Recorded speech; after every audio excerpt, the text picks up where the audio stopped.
Hello students, welcome back to Sasi Academy Online. Class 11 TN Samachir Chemistry previous year questions problem வந்து பார்த்துட்டு இருந்தோம். இதோட part 1 video ஏற்கனவே நான் அப்லோட் பண்ணியிருக்கேன். அதை பார்க்கல அப்படின்னா நம்மளோட சேனலில் இருக்குது, போய் பாருங்கள். இப்போ பார்ட் 2 வீடியோ. இதில் ஆகஸ்ட் 22 கொஸ்டின் நம்பர் 28 கேட்ட question. At particular temperature KC is equal to 4 × 10⁻² for the reaction. ஒரு ரியாக்ஷன் கொடுத்துருக்காங்க. இந்த ரியாக்ஷனோட கேசி வேல்யூ கொடுத்துட்டு கால்குலேட் கேசி ஃபார் 2 ரியாக்ஷன் கொடுத்துருக்காங்க. ஸோ இந்த ஃபஸ்ட்டு கொடுத்துருக்க ரியாக்ஷனோட கேசி வேல்யூ கண்டுபிடிக்கிறதுக்கு நம்மளுடைய ப்ராடக்ட்ஸில் என்ன வந்திருக்குன்னு பார்த்தோம் அப்படின்னா H2 + ½ S2. H2ஓட மாலிகுலர் நம்பர் ஆஃப் மோல்ஸ் வந்து 1. ஸோ அதனால் H2 பவர் 1, அதை நம்ம H2 மட்டும் எழுதினா போதும். சல்ஃபரோட மோலார் நம்பர் ஆஃப் மோல்ஸ் வந்து 1/2. ஸோ அதனால் S2 பவர் 1/2. H2Sஓட மோலார் மாஸ் வந்து 1. ஸோ H2Sன்னு மட்டும் எழுதினா போதும். So KC of this equation, given equation வந்து இதுதான். இதை வந்து நம்மளுக்கு என்ன கொடுத்துருக்காங்க, கேசியோட வேல்யூ வந்து என்ன கொடுத்துருக்காங்க, 4 × 10⁻² கொடுத்துருக்காங்க. கேசிக்கு பதிலாக அதை அப்ளை பண்ணிக்கோங்க. 4 × 10⁻² = H2 S2 power 1/2 by H2S. இதை ஈக்குவேஷன் 1ன்னு கன்சிடர் பண்ணிக்குவோம். இதுக்கடுத்து நமக்கு 2 ரியாக்ஷன் கொடுத்துட்டு அதோட கேசி வேல்யூ கண்டுபிடிக்க சொல்லியிருக்காங்க. அதில் ஒவ்வொரு ரியாக்ஷனாக எடுத்துக்குவோம். ஃபஸ்ட்டு ரியாக்ஷன் என்ன இருக்குன்னா 2H2S equilibrium with 2H2 + S2. So இங்கே வந்துட்டு ப்ராடக்ட்டில் நமக்கு என்ன இருக்குது, H2 and S2. H2ஓட நம்பர் ஆஃப் மோல்ஸ் என்ன இருக்குது அப்படின்னு பார்த்தீங்கன்னா H2ஓட நம்பர் ஆஃப் மோல்ஸ் வந்து 2 இருக்குது. ஸோ அதனால் இங்கே H2 பவர் 2ன்னு வரும். S2ஓட நம்பர் ஆஃப் மோல்ஸ் வந்து 1 இருக்குது. ஸோ அதனால் S2 மட்டும்தான். இங்கே வந்து ரியாக்டன்ஸ் என்ன இருக்குன்னா H2S. H2Sஓட நம்பர் ஆஃப் மோல்ஸ் வந்து 2 இருக்கனால இங்கே 2ன்னு வரும். ஸோ இதையும் கம்பேர் பண்ணி பார்க்குறப்ப ஈக்குவேஷன் 1 ஸ்கொயர் பண்ணோம்னா நம்மளுக்கு இந்த ஈக்குவேஷன் வரும். ஈக்குவேஷன் 1 ஸ்கொயர் பண்ணி பாருங்கள். H2 square S2 power 1/2 × 2. அதாவது ஈக்குவேஷன் 1 ஸ்கொயர் பண்ணுறேன். ஈக்குவேஷன் 1 ஸ்கொயர் பண்ணோம்னா இங்கிட்ட என்ன வரும், 4 × 10⁻² the whole square is equal to H2 square. இங்கே S2 பவர் 2 × 1/2. 2 1/2 கேன்சல் ஆயிரும். இங்கே H2S ஹோல் ஸ்கொயர்டு அப்படின்னு வரும். ஸோ இதையும் 2வையும் கம்பேர் பண்ணி பார்த்தோம் அப்படின்னா ரெண்டுமே சேமாக தான் இருக்குது. H2 whole square S2 power 1, H2S the whole power 2. இது வந்து கேசின்னு சொல்லியிருக்கோம். கேசியோட வேல்யூ வந்து நம்மளுக்கு என்ன வருதுன்னா 4 × 10⁻² the whole squared அப்படின்னு வருது. ஸோ 4 ஸ்கொயர் பண்ணோம்னா 16, 10⁻² ஸ்கொயர் பண்ணோம்னா 10⁻4 அப்படிங்கிறது ஃபஸ்ட்டு ஈக்குவேஷனோட கேசி வேல்யூ. இதே மாதிரி செகண்ட் ஈக்குவேஷனுக்கு நம்ம கேசி வேல்யூ கண்டுபிடிக்கலாம். செகண்ட் ஈக்குவேஷன் நம்மளுக்கு என்ன கொடுத்துருந்தாங்க அப்படின்னா 3H2S இங்கேயே போட்டுருவோம். பின்னாடி திரும்பி பார்க்குறதுக்கு நம்ம இங்கேயே சைடில் போட்டுருவோம். செகண்டுக்கு என்ன ரியாக்ஷன் கொடுத்துருக்காங்க அப்படின்னா 3H2S equilibrium with 3H2 + 3/2 S2. So இதோட கேசி கண்டுபிடிக்கிறதா நம்ம என்ன பண்ணுவோம், கேசி இஸ் ஈக்குவல் டு ப்ராடக்ட்டில் பாருங்கள் H2 S2 இதோட நம்பர் ஆஃப் மோல்ஸ் பார்க்கணும். H2ஓட நம்பர் ஆஃப் மோல்ஸ் வந்து 3.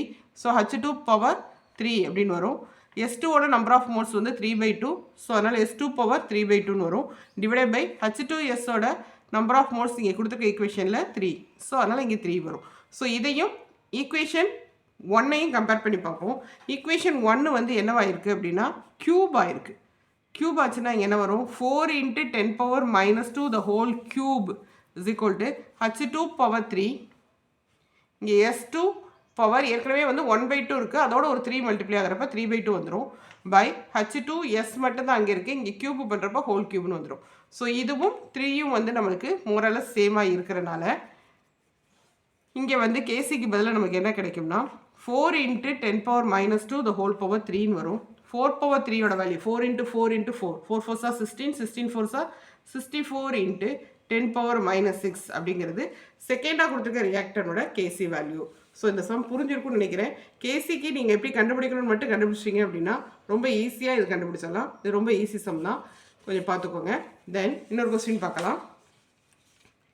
May 22 calculate the oxidation number of underlined elements. Underline பண்ணியிருக்க எலமெண்டோட ஆக்சிலேஷன் நம்பர் என்ன அப்படின்னு கேட்டிருக்காங்க.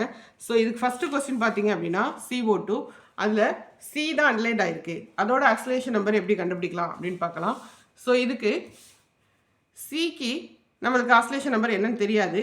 அதோட நம்பர் ஆஃப் மோல்ஸ் வந்து 1 இருக்கனால 1 × x அப்படின்னு எடுத்துக்கிறேன். ஓகேவா? இப்போ ஆக்சிஜனோட நம்பர் ஆஃப் இங்கே கார்பனோட ஆக்சிலேஷன் நம்பர் இது கார்பன் டை ஆக்சைடோட ஆக்சிலேஷன் நம்பர் கேட்டிருக்காங்க. அதுக்கு நம்மளுக்கு கார்பனோட வேலன்ஸ் நம்பர் நமக்கு தெரியல, அதனால் வந்து அதை வந்து எக்ஸ்ன்னு எடுத்துக்கிறோம். இங்கே ஆக்சிஜனோட வேலன்ஸ் நம்பர் வந்து நம்மளுக்கு -2. ஸோ அதனால் 2 × -2ன்னு எடுத்துருக்கோம். கார்பன் டை ஆக்சைடு மொத்தமாக எடுக்கிறப்ப அதோட வேல்யூ வந்து 0. அப்போ எக்ஸ் -4 = 0. அதாவது இந்த oxidation sum of oxidation number = 0. அது வேலன்ஸ் ஆகணும் அப்படிங்கிறத மேட்ரு. அப்போ எக்ஸ் = 4ன்னு கிடைக்குது. ஸோ கார்பனோட oxidation number of C, oxidation number of C is 4 அப்படிங்கிறது இந்த ஃபஸ்ட்டு சப்டிவிஷனோட ஆன்சர். இல்லை செகண்ட் சப்டிவிஷன் பாருங்கள். H2SO4ல் எஸ் தான் அலைன் பண்ணியிருக்காங்க. அதோட ஆக்சிலரேஷன் நம்பர் என்னென்னு கேட்டிருக்காங்க. இங்கே ஹைட்ரஜனோட வேலன்ஸ் நம்பர் வந்து என்னென்னு பார்த்தீங்க அப்படின்னா 1. இந்த சல்ஃபருக்கு நம்மளுக்கு தெரியல, ஸோ சல்ஃபருக்கு பதிலாக எக்ஸ்ன்னு எடுத்துக்கிறோம். ஆக்சிஜனுக்கு வந்து 4 கொடுத்துருக்காங்க. அப்போ 4 × ஆக்சிஜனோட வேலன்ஸ் நம்பர் வந்து -2 = 0. ஸோ அப்போ இங்கே என்ன வரும்? 2 + x - 8 = 0. x -6 = 0. அப்போ x = 6ன்னு வரும். ஸோ இப்போ இங்கே ஆக்சிலரேஷன் நம்பர் ஆஃப் எஸ் வந்து 6 அப்படிங்கிறது இந்த கொஸ்டினோட ஆன்சர். ஓகேவா? இதுக்கு முன்னாடி +4 + 6ங்கிறத மென்ஷன் பண்ணிங்கப்பா. ஏன்னா வேலன்ஸில் வந்து +6 -6 அப்படிங்கிறது நீங்கள் போடணும். ஸோ அதனால் இது ரெண்டுலேயுமே +4 + 6 அப்படிங்கிறத மென்ஷன் பண்ணிடுங்க. ஓகேவா? இப்போ அடுத்த சம் பார்க்கலாம்.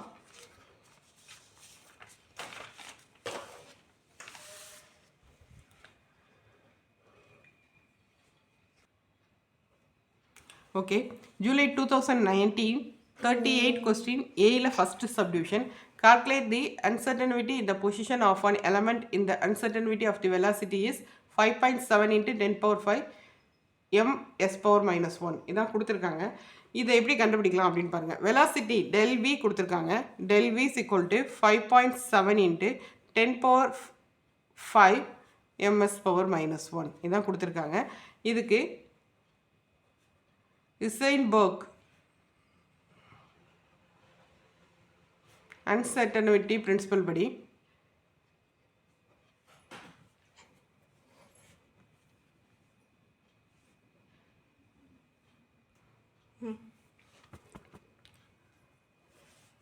∆x × ∆p > h/4π இதுதான் வந்து ஃபார்முலா. ஸோ இதில் நம்ம கண்டுபிடிக்க வேண்டியது ∆x. ஸோ அதை எப்படி பண்ணலாம் அப்படின்னு பாருங்கள். இங்கே ஹச்சோட வேல்யூ வந்து 6.626 × 10⁻⁻34. இது நீங்கள் மெமரி படிக்கங்க.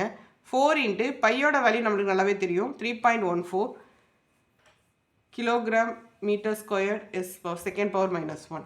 ஸோ இப்போ இங்கே என்ன வருது அப்படின்னா கீழே இருக்கிறத மல்டிப்ளை பண்ணிடுவோம். 6.626 × 10⁻⁻34 by 4 × 3.14 மல்டிப்ளை பண்ணோம்னா 12.56. ஸோ இதை டிவைட் பண்ணிங்க அப்படின்னா 0.528 × 10⁻⁻34 அப்படின்னு வருது. ஸோ இங்கே வந்து நம்மளுக்கு என்ன இருக்குது? ∆x × ∆p. இப்போ ∆pக்கு பதில் ∆x தான் நம்ம கண்டுபிடிக்கணும். ∆pக்கு பதில் m × ∆v அப்படிங்கிறது வரும். ஸோ எம்மோட வேல்யூ வந்து நம்மளுக்கு அதையும் நம்ம மெமரைஸ் பண்ணி தான் ஆகணும். எம்மோட வேல்யூவை கொண்டு வந்து இங்கே டிவைட் பண்ணிடலாம். இப்போ ∆x தான் எனக்கு வேணும். ∆x > 0.528 × 10⁻⁻34 by 9.1 × 10⁻⁻31 into, அதாவது இது எம்மோட வேல்யூமா, 9.1 × 10⁻⁻31ங்கிறது எம்மோட வேல்யூ. ∆vக்கு பதில் 5.7 × 10⁵. ஸோ இங்கே வந்து பார்த்தீங்க அப்படின்னா இந்த 0.528 அப்படிங்கிறத நான் 5.28ன்னு மாற்றிக்கிறேன். அப்போ இங்கே வந்து -35ன்னு வரும். பை இந்த 9.1ஐயும் 5.7ஐயும் மல்டிப்ளை பண்ணுறப்ப 51.87ன்னு வருது. 10⁻⁻31 + 5 வந்து 10⁻⁻26 அப்படின்னு வருது.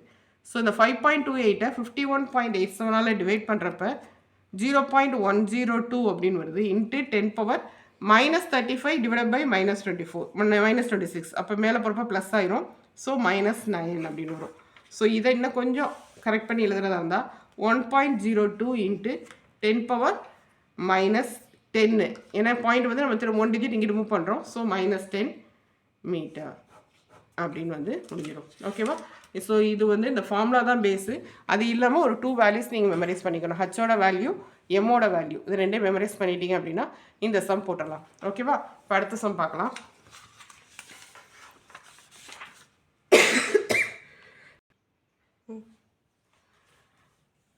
May 22 கேட்ட கொஸ்டின் நம்பர் 33 கேட்ட கொஸ்டின். இந்த equilibrium construction of NH3 N2 and H2 are 1.8 into 10 power minus 2m, 1.2 into 10 power minus 2m and 3 into 10 power minus 2m respectively. Calculate the equilibrium constant for the formation of NH3 from N2 and H2. NH3 வந்து form பண்ணணும், N2 H2 use பண்ணி form பண்ண சொல்லியிருக்காங்க. So N2 plus 3H2 வந்து நம்மளுக்கு form ஆகி என்ன கிடைக்குது அப்படின்னா 2NH3 கிடைக்குது. ஸோ இதோட கேசி வேல்யூ கண்டுபிடிக்கிறதுக்கு NH3க்கு நம்பர் ஆஃப் மோல்ஸ் வந்து 2 இருக்குது, N2க்கு நம்பர் ஆஃப் மோல்ஸ் 1 இருக்குது, H2க்கு நம்பர் ஆஃப் மோல்ஸ் 3 இருக்குது. ஸோ அப்போ கேசியோட வேல்யூ வந்து இந்த மாதிரி வரும். இப்போ இதோட வேல்யூ அப்ளை பண்ணுங்கள். NH3யோட கேசி வேல்யூ அவங்க என்ன கொடுத்துருக்காங்க அப்படின்னா 1.8 into 10 power minus 2 the whole square by நைட்ரஜனுக்கு என்ன கேசி வேல்யூ கொடுத்துருக்காங்க அப்படின்னா 1.2 into 10 power minus 2. H2க்கு என்ன ஈக்லிபிரியம் கொடுத்துருக்காங்க அப்படின்னு பார்த்தோம்னா 3 into 10 power minus 2 the whole power 3. மேலே 1.8 ஸ்கொயர் பண்ணோம் அப்படின்னா 3.24 into 10 power minus 2 ஸ்கொயர் பண்ணோம்னா -4. இங்கே 1.2 into 10 power minus 2 அப்படியே தான் வரும். 3 கியூப் பண்ணோம் அப்படின்னா 27, 10 power minus 2 கியூப் பண்ணோம்னா 10 power minus 6. இப்போ 3.24 அப்படிங்கிறத 32.4ன்னு மாற்ற போகிறேன். ஸோ 32.4 மாற்றுறப்ப இங்கே 10 power minus 5 அப்படின்னு மாறிடும். இங்கே 1.2ஐயும் 27ஐயும் மல்டிப்ளை பண்ணோம்னா 32.4ன்னு வருது. இன்ட்டு 10 power minus 2ஐயும் 10 power minus 6ஐயும் ஆட் பண்ணுறப்ப 10 power minus 8 அப்படின்னு கிடைக்கிது. ஸோ அப்போ இங்கே இது ரெண்டும் கேன்சல் ஆகிட்டு 10 power 3 அப்படிங்கிறது இங்கே ஆன்சராக வந்துடுது. அதுக்கு யூனிட் போட்டுட்டிங்க அப்படின்னா இந்த கொஸ்டின் வந்து முடிஞ்சது. ஸோ இது ரொம்ப சிம்பிள் தான்ப்பா. இந்த ஈக்குவேஷன் மட்டும் உங்களுக்கு தெரிஞ்சது அப்படின்னா கொடுத்துருக்க வேல்யூ அப்ளை பண்ணி சிம்பிள் பண்ணிங்கன்னா உங்களுக்கு ஆன்சர் வந்துடும். ஓகேவா? இப்போ அடுத்த சம் பார்க்கலாம். Next question March 19, 38B first option. Carbon plus oxygen gives CO2. Calculate the standard entropy change for the above reaction given in standard entrophies of CO2, C and O2 are 213.6, 5.740 and 205 joule Kelvin power minus 1 respectively. So CO2, C oxygen ஓட standard entropy கொடுத்துட்டு இந்த ஃபுல்லாக இந்த equation ரியாக்ஷனோட standard entropy change என்ன அப்படின்னு கேட்டிருக்காங்க. So standard entropy change கண்டுபிடிக்கிறதுக்கு என்ன ஃபார்முலா அப்படின்னு பார்த்தீங்கன்னா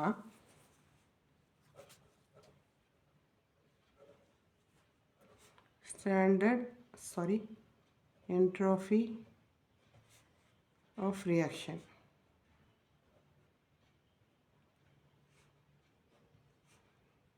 del S naught is equal to summation of del S naught product minus summation of del S naught reactants. So இங்கே ப்ராடக்டில் என்ன இருக்குது? CO2 ஓட ஸ்டாண்டர்ட் என்ட்ராஃபி என்ன கொடுத்துருக்காங்க? 213.6 மைனஸ் ரியாக்டன்ஸில் என்ன இருக்குது? சியும் O2வும். சியோட என்ட்ராஃபி வந்து 5.740, O2ஓட என்ட்ராஃபி வந்து 205. ஸோ இது ரெண்டையும் ஆட் பண்ணி இதில் கொண்டு வந்து சப்ராக்ட் பண்ணிடுங்க. 203.6 மைனஸ் 210.74. ஸோ இப்போ என்ன வருதுன்னா 2.86 ஜூல் K பவர் -1. அவ்வளோதான். ஸோ இது ரொம்ப சிம்பிள்மா, ஈஸியாக ஸ்கோர் பண்ணிடலாம். ஒன்றுமே மேட்ரு இல்லை. நம்மளுடைய அது என்ன ப்ராடக்டில் இருக்கக்கூடிய ஸ்டாண்டர்ட் என்ட்ராஃபி கொடுத்துருக்காங்க, அதில் இருந்து ரியாக்டரில் இருக்கக்கூடிய ரியாக்டில் இருக்கக்கூடிய என்ட்ராப்பியை வந்து ஆட் பண்ணி சப்ராக்ட் பண்ணிங்க அப்படின்னா உங்களுக்கு ஆன்சர் வந்துடும். ஓகேவா? இப்போ அடுத்த கொஸ்டின் பார்க்கலாம். Okay, next problem 7.9. Calculate del G naught for the conversion of oxygen to ozone. Oxygen ocean convert பண்ணியிருக்காங்க at 298 Kelvinல. If Kp for this conversion is, இந்த கன்வர்ஷனோட Kp வேல்யூ வந்து 2.47 into 10 power minus 29 கொடுத்துருக்காங்க. இதோட del G naught கன்வர்ஷன் என்னன்னு கேட்டிருக்காங்க. del G naught conversion அப்படிங்கிறது என்னன்னா change in standard free எனர்ஜியோட கன்வர்ஷன் என்னன்னு கேட்டிருக்காங்க. So del G naught conversion கண்டுபிடிக்கிறதுக்கு ஃபார்முலா வந்து பார்த்தீங்க அப்படின்னா minus 2.303 RT log Kp. இதுதான் ஃபார்முலா. ஸோ இந்த ஃபார்முலா உங்களுக்கு தரவா தெரிஞ்சது அப்படின்னா மீதியெல்லாம் ஈஸியாக அப்ளை பண்ணிடலாம். இங்கே ஆரோட வேல்யூ தான் அவங்க என்ன கொடுத்துருக்காங்க. ஆரோட வேல்யூ வந்து என்ன இருக்குது அப்படின்னு பார்த்தீங்கன்னா நம்ம ஆரோட வேல்யூ நம்ம தான் மனப்பாடம் பண்ணிக்கணும். 8.314 joule kelvin power -1 mole power -1. கேபியோட வேல்யூ வந்து பார்த்தீங்க அப்படின்னா 2.47 into 10 power minus 29 அப்படின்னு கொடுத்துருக்காங்க. நம்மளுக்கு டெம்பரேச்சர் வந்து என்ன கொடுத்துருக்காங்கன்னா 298 அப்படின்னு கொடுத்துருக்காங்க. ஸோ இது எல்லாத்தையும் கொண்டு வந்து del G நாட்டில் அப்ளை பண்ணுங்கள். del G naught is equal to -2.303 into ஆருக்கு பதிலாக 8.314 இன்ட்டு டீக்கு பதிலாக 298 இன்ட்டு லாக் ஆஃப் கேக்கு பதிலாக 2.47 இன்ட்டு 10 power minus 29. இந்த லாகோட வேல்யூ வந்து உங்களுக்கு கொஸ்டின்லேயே கொடுத்துருவாங்க மோஸ்ட் ப்ராபப்ளி. அப்படி கொடுக்கல அப்படின்னா லாக் புக்கை யூஸ் பண்ணி நீங்கள் எக்ஸாம் ஹாலில் கண்டுபிடிச்சிக்கோங்க. இங்கே லாகோட வேல்யூ அப்படின்னு பார்த்தோம் அப்படின்னா -28.607. ஸோ இது எல்லாத்தையும் நம்ம மல்டிப்ளை பண்ணோம் அப்படின்னா நம்மளுக்கு -5705.85 இன்ட்டு -28.607. இது ரெண்டையும் மல்டிப்ளை பண்ணோம்னா 163,229 அப்படின்னு நம்மளுக்கு கிடைக்கிது. ஸோ இதை வந்து ஜூலில் இருந்து கிலோ ஜூலாக மாத்திரதா இருந்தால் ஒரு 1000 டிவைட் பண்ணுறப்ப 163.229 கிலோ ஜூல் மோல் பவர் -1 அப்படின்னு நம்ம எழுதி முடிச்சிடலாம். ஸோ இதில் பார்த்தீங்க அப்படின்னா இந்த ஆரோட வேல்யூ என்னன்னு உங்களுக்கு தெரிஞ்சிருக்கணும். இந்த லாகோட வேல்யூ கொஸ்டின்லேருந்து எடுத்துலேருந்து தெரிஞ்சிருக்கணும். கொஸ்டின்லேயே மேக்ஸிமம் கொடுத்துருவாங்க. அப்படி கொடுக்கல அப்படின்னா லாக் புக்கை யூஸ் பண்ணி நீங்கள் கண்டுபிடிக்க பார்த்துக்கோங்க. ஓகேவா? இந்த வீடியோ பிடிச்சிருக்கும்னு நினைக்கிறேன். இந்த வீடியோ நல்லா கோத்ரூ பண்ணுங்கள். இது எல்லாமே ப்ரீவியஸ் இயர் கொஸ்டின்ஸ் எல்லாமே 2 பார்ட்டாக நான் கொடுத்துருக்கேன். எல்லா ப்ரீவியஸ் இயரில் கேட்ட எல்லா ப்ராப்ளம் சமமே கொடுத்துருக்கோம். இது நல்லா கோத்ரூ பண்ணுங்கள். இந்த வீடியோ உங்கள் ஃப்ரெண்ட்ஸ் எல்லாத்துக்கும் ஷேர் பண்ணுங்கள். எங்கள் சேனலை சப்ஸ்கிரைப் பண்ணாமல் இருந்தீங்க அப்படின்னா சப்ஸ்கிரைப் பண்ணி பெல் பட்டனை ப்ரெஸ் பண்ணி ஆல்ங்கிற ஆப்ஷனை செலக்ட் பண்ணிடுங்க. லைக் பண்ணுங்கள், கமெண்ட் பண்ணுங்கள், சப்ஸ்கிரைப் பண்ணுங்கள். தேங்க்யூ.